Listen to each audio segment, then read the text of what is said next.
Right, you dirty animals. You wanted it. Now you've gotten it. How's my Scottish accent, by the way? I think it's pretty dope as well. Welcome back to the Muscle Lab, episode 2.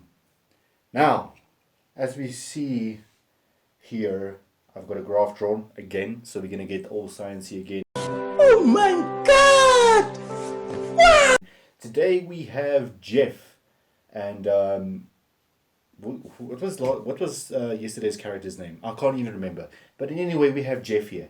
As we can see, Jeff has mini bicep peaks, and he has a tummy going on, and he has zero leg development, which is just terrible, Jeff. I'm going to have to speak with you regarding that. But anyway, guys, welcome back to the Muscle Lab, episode 2. Today we're going to be chatting about training intensity and the importance of training intensity in making them gains. If you want to make them gains, subscribe to the channel down below. Make sure your post notifications are turned on.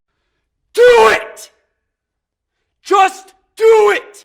And let's dive right into it. So, first of all, where the hell is my pencil? This is going to be a struggle. Whoop. Okay. Let's grab a pencil here and let's start with this video. So, training intensity, right? So, the relationship between gains and training intensity should hypothetically look like this. Once again, linear curve. That's what it should look like. Now, Jeff here, with his little arms, baby arms, has to take into account other things except intensity. Your intensity, right, is one thing. But how's your recovery? How's your volume? How's your nutrition? And do you juice? Those are the questions. So, if one of these factors is off, your intensity is not going to matter. You can walk into the gym and be the meanest badass there is. Hell, you can be Ronnie Coleman if you want to. Right, but if your recovery is off, if your training volume is too much, if your nutrition is if you're not on PEDs, I mean, let's be honest, you're not going to recover quickly enough. So, training intensity depends on, well, let's take into account volume. You can either train hard or you can train for a long time, but you can't do both. And that's what she said. Now, training volume. If you train intense, let's say if intensity increases, right? Training volume is going to decrease, right? So there's an inverse relationship there. The more intense you train, right, the shorter or the less your volume should be, hypothetically speaking. Because as I said, you can either train intense and hard, or you can train like a pussy and train for a long time. Which one do you think is going to give you more results? My advice is train intense for 45 minutes to an hour, decrease your volume, right? That's that. Recovery. It doesn't matter if you train like an absolute maniac in the gym, but you don't get enough sleep. If you do not get enough sleep, if you do not allow your body to recover optimally, your training intensity is going to be fine in the beginning, but it's going to decline, right? It's going to show a decline. The less you recover, the less the worse your training intensity is going to be, right? Simple to understand, kids. Simple to understand.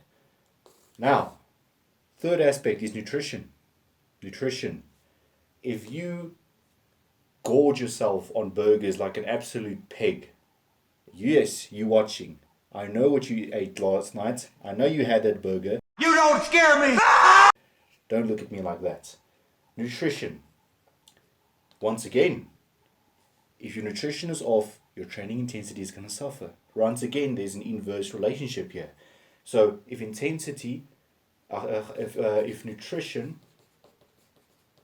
nutrition decreases, right?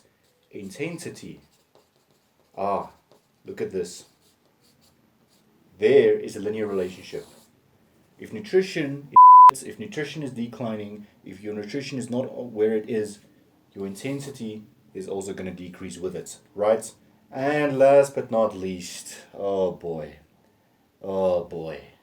your use of PEDs. Now, please, I'm not advocating the use of PEDs, guys, but we have to take this into consideration. So if you're juicing the hell out of yourself, if you're using everything under the sun, obviously you're going to recover faster than the average Joe. You're going to be able to train more intense than the average Joe.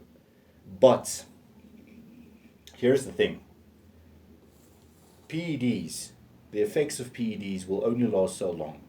And once you get off them, guess what? So Jeff on PEDs would look like this, right? His quads would grow, he will have calves, he has a six-pack.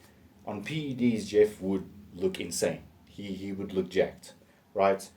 But once you eliminate the PEDs, Jeff's biceps are going to be cut in half, his legs are going to be cut in half, calf size. So this is oversimplified, obviously. But once Jeff gets off PEDs, he's going to retain some of his gains, right, that he made on them.